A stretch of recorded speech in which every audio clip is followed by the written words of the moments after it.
Honourable Governor Arthur Defensa Sr., Honourable Rachel Arenas, representative of the 3rd Congressional District of Pangasinan, Undersecretary Leon Flores III, Chairman of the National Youth Commission, Judge Aurora Resina, President of the United Nations Association of the Philippines, or UNAP, delegates from Asia and the Pacific, our friends from the academe, ladies and gentlemen, young people. Magandang umaga sa inyong lahat. First of all, let me apologize that I am not there in person. The unprecedented weather in Manila has meant I've had to stay back and help coordinate the international response for any assistance the government may need, as Manila is quite badly threatened by floods right now.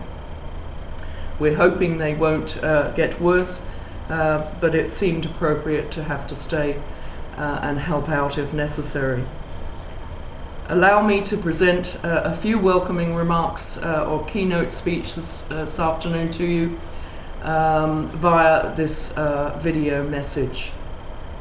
At the outset, I wish to thank and congratulate both the UNAP and its youth arm, the UNYAP, for spearheading, once again, the celebration of International Youth Day with a focus on the Millennium Development Goals, or MDGs.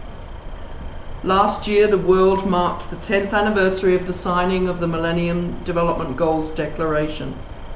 That left 5 years for the Philippines and your respective Asia-Pacific countries to fulfill their commitments to put an end to poverty and hunger and other development challenges such as lack of access to education, high child and maternal mortality rates, diseases and environmental destruction, and end all these by 2015. Dear friends, advocates and young delegates, 2015 is now only four years away. At this juncture, we should already be at the tail end of achieving these goals, but this is not the case. While there have been achievements on reducing child mortality, fighting malaria, and increasing access to safe drinking water, the current situation leaves much to be desired. Achieving the central goal of the MDG campaign to reduce extreme poverty by 50% was not expected to be easy, and it has proven to be a particularly intractable challenge. The recently launched Global MDG report shows that while gains have been achieved, progress has bypassed the poorest of the poor, the marginalized and the vulnerable. In the Philippines, poverty incidence went up from 30% in 2003 to 33% in 2006. In school year 2009-2010, the elementary participation rate was only 85%. Of this, only 72% will likely graduate. Every day 11 mothers die every day due to pregnancy-related causes. The number of reported HIV cases reached 6,617 in January this year, with the 25 to 29 age group accounting for the largest number at 25%. Having given you a gloomy story, let me say there is hope. The government gives us hope of eradicating corruption, of improving public governance, and of a bright future where not one Pinoy will be left behind. As reported by President Benigno Aquino III in his second State of the Nation address, through the conditional cash transfer program, millions of school-aged children are now attending school. Millions of mothers are getting regular checkups at public health centers, and millions of babies are being vaccinated against common diseases. With the government demonstrating seriousness in curbing corruption and ensuring transparency in government transactions, we are at a turning point towards better times. With the help of partner civil society and people's organizations, committed individuals, forward-looking government agencies, and progressive local government units, the Philippines is primed to meet the MDGs.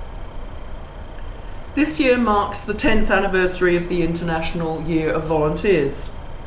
It is entirely fitting that this conference's theme is volunteerism for the MDGs.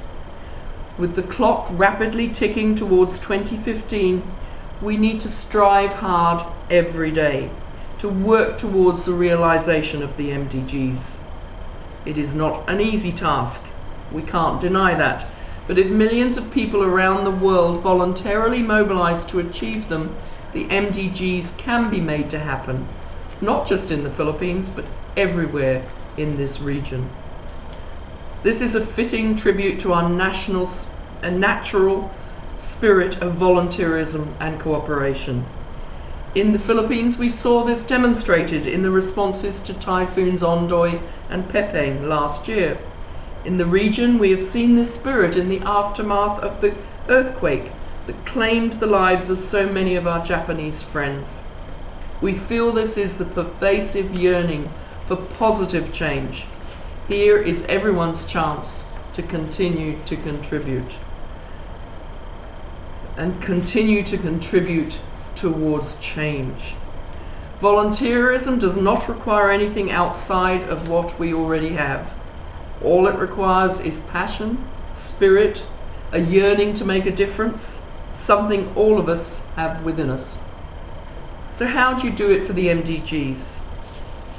Giant steps are not needed. It can be as simple as cleaning your surroundings, teaching a child to read, spending your extra time to organize a learning session on life skills, or joining an advocacy group.